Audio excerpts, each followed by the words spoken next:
Good morning, and it is today. Sun's out, it's not too cold, it doesn't feel too bad. Okie dokie, we've got an ML 320 CDI 2008 non-starter cranks. Came in. One thing I found, it's got the wrong battery in it for a start, which is too small. As you can see, I'm charging it because I didn't exactly want to put a new battery in to find out it's going to cost thousands to repair. And this is what codes I got. I'll give you a little nose. I've got transmission codes 3. Let's have a look. Signal from the gearbox. Someone's taken it out of gear. Not worried about the engine control.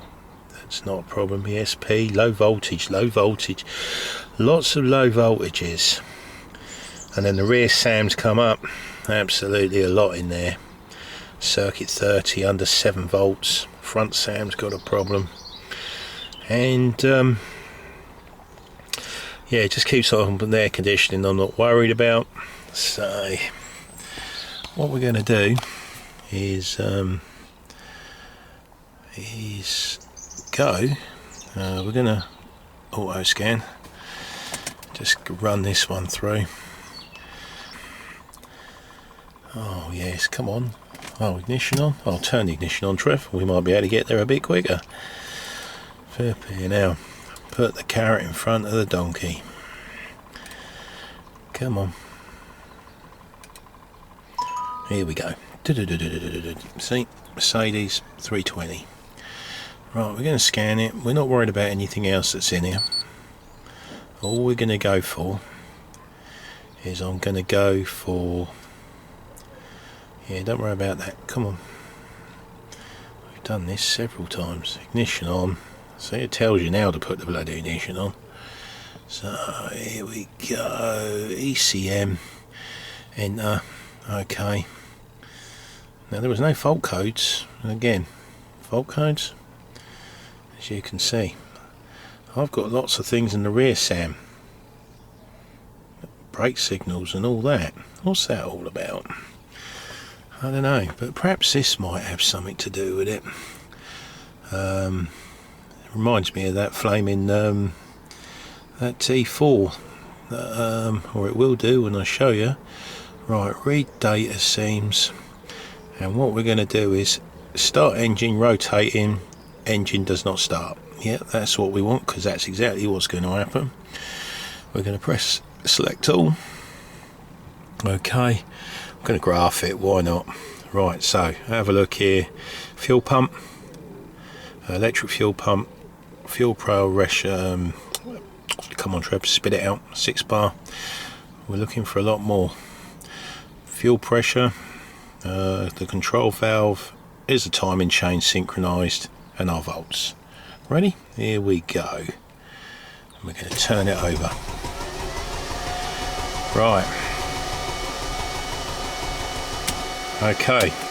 So, timing's good. Voltage, yeah, we'll have some of that. Don't mind that. Fuel in the tank, we always love that, don't we? Yep, that's looking good. 68.1 bar. Oh, what does that equal? Not a lot, does it? Yeah. Fuel pump. Oh, hold on. And it has got an electric fuel pump. Why didn't that come on? Well, I'm going to show you, because remember, obviously this has got a high pressure pump in the tank, in the engine as well. So it should fire up. But what actually did happen is they drove up and they had a little smell of burning. Didn't know where it was coming from, and but the car run, obviously. High pressure pump still running, isn't it? And they didn't turn it off. So this is what we did. Go to the back of the car, and we go to the back of the car, and we start from the bottom. And it is a fuel pump relay. Oh, what's that there? Oh, I'm sure Sure, that's not meant to look like that, is it? Hey? Okay, so we might have we've definitely got a fuse gone and it's burnt out. Has it damaged the fuse box? Yep, that's another question we got to ask. Is it the fuel pump that's done it? Yeah, that's another question we got to ask.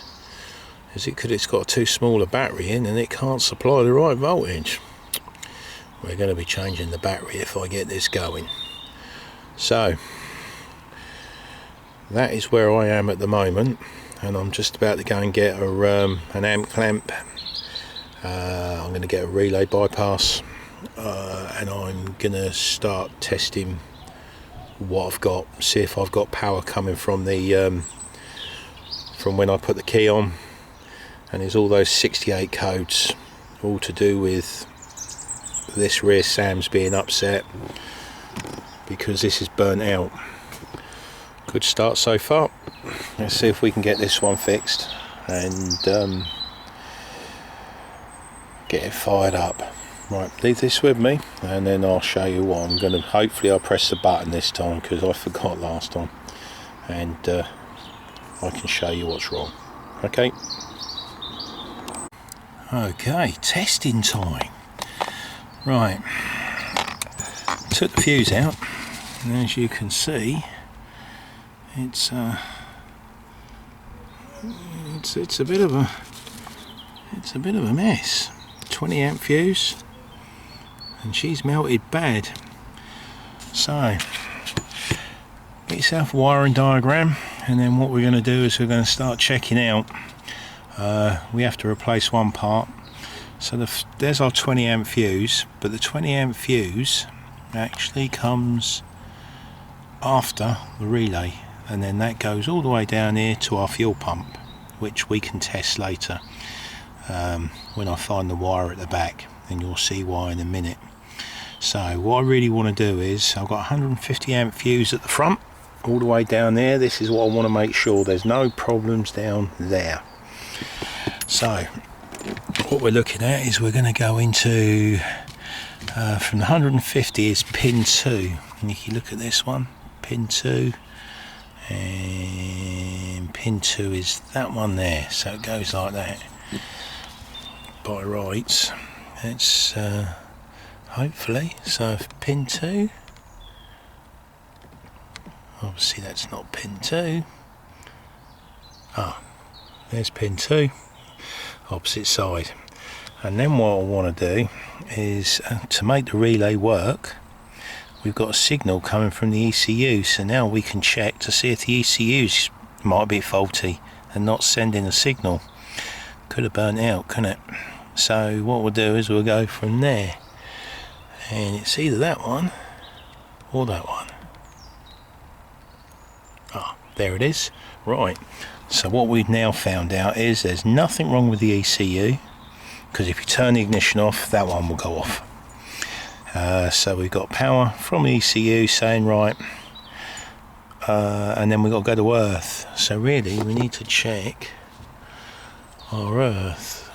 But okay, right, so I've just been looking at this, and that coming from that relay goes over to here, and then what it does is it fires up these fuses, which then fire up the ECU here. So there is no earth. The earth is going through the ECU, so we haven't got an earth going from there, which is fine.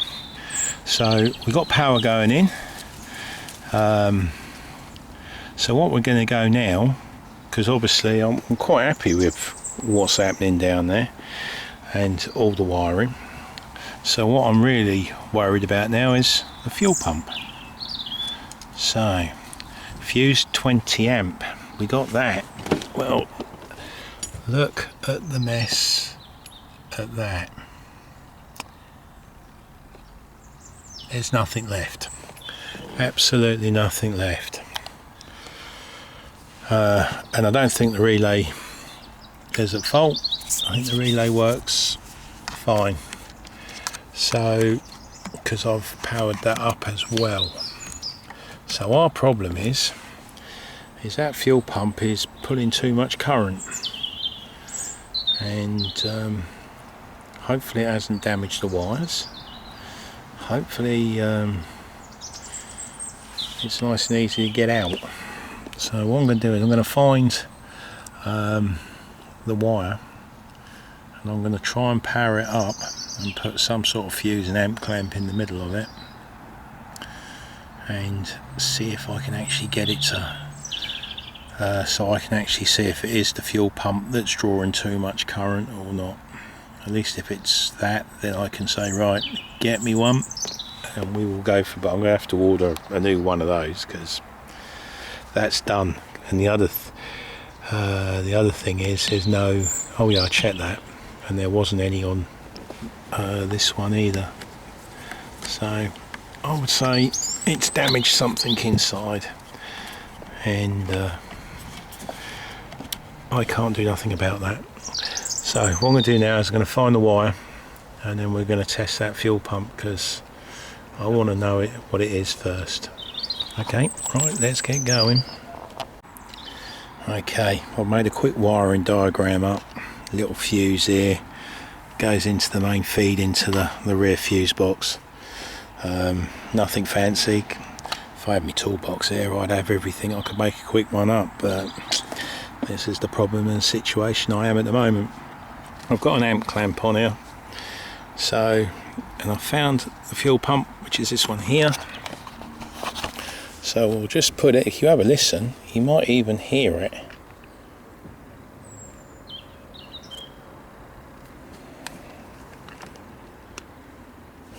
And as you can see, my fuel pump is pulling nearly 15.2 amps. As you can see, 15, nearly 15. Between 11, it should be down to around about here. Let's see if we can drop that down a little. Oh no, let's up it. I can't up it. So that's pulling too much. And I've got my 15 amp fuse on here, which hasn't blown. But I only put the 15 amp fuse on there because I was scared a 20 amp might be too much. But the fuel pump's running, and it's pulling miles over the top, and that's what's making that nice and warm. So, new fuel pump, new fuse box. Oh, and I think we'll have the right battery in it as well. But that is the problem. So stop. Let's just put a little, just to prove it, active. Oh, it didn't do it. And I've put I've forgotten what it's called now, a filter on it, and it still hasn't made no difference, but that's how much that's pulling. I wonder if we can make it, just make it bigger.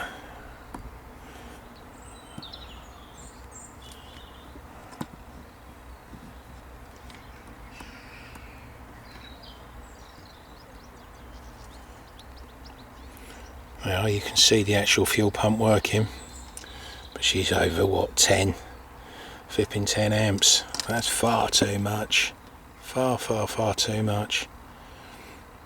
So, and you can actually see where the actual pump's running. Probably a couple out looking at that, if I'm right. Yeah, see, we got some pulls, which is pulling more. So yep. So hopefully that helps. As I say, just testing the fuel pump before you're actually changing it. As I say, it works. So we could put we could put another fuse box on there, put a new fuse in there, and guess what's going to happen again? It is going to happen again, isn't it? So as I say, hopefully that's helped some people. And we haven't guessed, do we? No guessing. And we're only going to be putting the right parts on. And a new battery. Yeah, I'll keep going on about batteries, but batteries, anything we're doing electrics, it's got to be right. But anyway, let's get this ordered up, and then I can get him back on the road. See you later. Okay, so we know what's caused the problem on the ML. But I had a bit of a surprise today. I ordered something from a place called CAT, vehicle parts, yesterday at 1:30 on eBay. 10 o'clock this morning. Look what turned up. Unbelievable scenes. So this one come off an R-Class. These are all the same at the bottom. Same part number.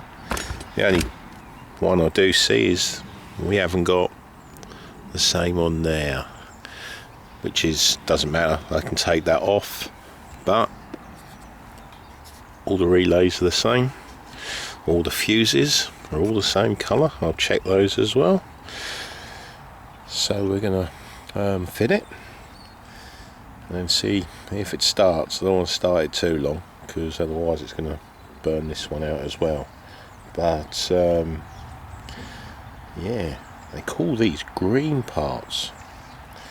Sounds a bit of a political thing to me, but we're not worried about that.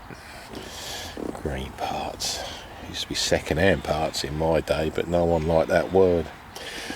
But okay, so let's get this fitted and let's see if she starts. Okay, I've got it all fitted, all back in again, all round the back. The only difference is it come with a different backing, but obviously this part number is different to that, so I'll just swap them round and she'll fit, no problem. But this is the same part number, this one here. So, and as you can see it now. Look at that burn mark there. That is right. So what we're going to do now is we're going to turn her over and see if she starts. I'm certainly not going to run her too long because it's only going to do it again. So let's see what we got. Put the old seat back and then we can see it's a beautiful day again, right? Lovely. Right, now put the key in there. I can hear the fuel pump. So let's see. You're going to see if this is going to be the right one. And there we go. See her? She's running. Absolutely running. Speedtronic. Well, we'll have to have a look at that later on. Pre-safe, not available. Well, I'll see what other problems I've got. Display faulty, visit workshop. Whatever that is, I don't know. Perhaps it's got the codes on it that needs to be done. Speedtronic. What the hell's that on about? Drive? Well, vehicle not in P. Well, it goes in drive and I can feel it coming in, so Speedtronic. We're going to have to find out what that is. That wasn't on there until I got it going.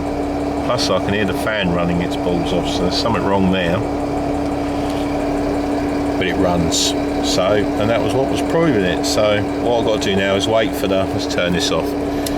Wait for the fuel pump to come, because I've only just ordered that from where is it? I ordered it from Germany. It's the quickest place I could get it. Parts, they're a pain to get hold of, aren't they? Absolutely pain. But most of the stuff I work on is oddball stuff, so I mean, I should be used to it by now. So it's all going, and once I've got the fuel pump, we'll put that in there, and then we'll do some tests on the fuel pump again with the old amp clamp, just to show you what we got. Okay, that short scare of everything that was on the dashboard was there was a few blown fuses in the new component that I put in, so nothing to worry about. Everything's all disappeared now. Oil's gone, and whatever that Speedtronic, probably ABS I would have thought. So nothing to worry about. I'm just doing a code scan, and then I'm going to delete everything off, see what comes back. I've got a 15 amp fuse in the fuel pump at the moment, so if it's going to blow, it's going to blow. I'm not going to give it time to get hot anymore. I think that's all I've got now. So until the actual oil pump comes, sorry, oil pump, what a wally. Once the fuel pump comes, and we'll get that fitted, and then, as I say, we'll do some testing. But yep. Okay, back to the ML. I went and picked the battery up this morning, and you'll see why I'm going to change it. Have a look at this. Yeah, that's no good. And there's a wire here that goes all the way around there. I had to change last time because it was insecure and it was burnt right out. Surprised it didn't catch fire, to be honest. But this is the wrong battery. Hopefully by putting a new battery in there, out of that 68 codes, I'm definitely going to get rid of at least 50 with low voltage, no communication and all that stuff. I'm not going to get rid of the AC ones because there's a problem there. There's always has been. So let's get the big battery in there, and that's going to solve that problem. But well, it's well, it's only tiny. I mean, there's the size of the battery.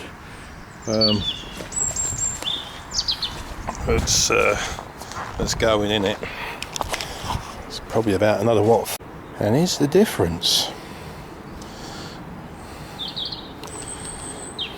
At least it won't be swimming around with it.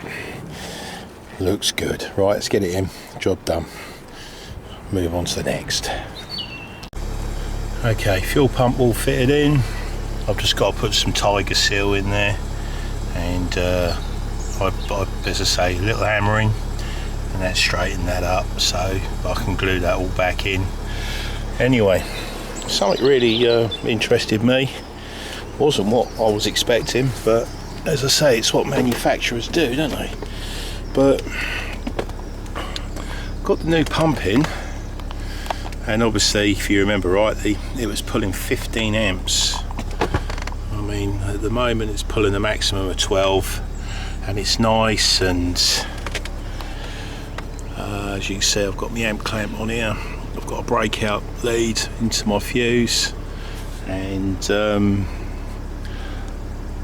that must be, obviously, it's certainly not 15 anymore. And that looks a lot more neat and tidy. It's a lot more better when you can just, as I say, you can't moan about that. The other one didn't look like that at all, and that's quite, so obviously that must be the design of this pump, and the other one must have been on its way out because it was up to 15 amps. So I'm lucky, so changing the fuel pump is going to save me changing another one of those, and the customer looking at me thinking, well, didn't you look at that? Anyway, everything's all been put back together again. So if you ever get one melted fuse, fuses don't melt for no reason. They really don't. And but that's a nice pattern. I like that pattern. That's pretty. Absolutely pretty. That's beautiful. So obviously 12 amps is what it's meant to pull. I was surprised. I thought it was going to be round about sort of, I don't know, 7-8 amps, but obviously it's certainly lower than what it was, and that'll solve the problem. I hope you enjoyed that one, and ready for the next one. But yeah, that was a good one. Thanks for watching, and as I say, if we can all help each other, we'll go a long way. So have a good day.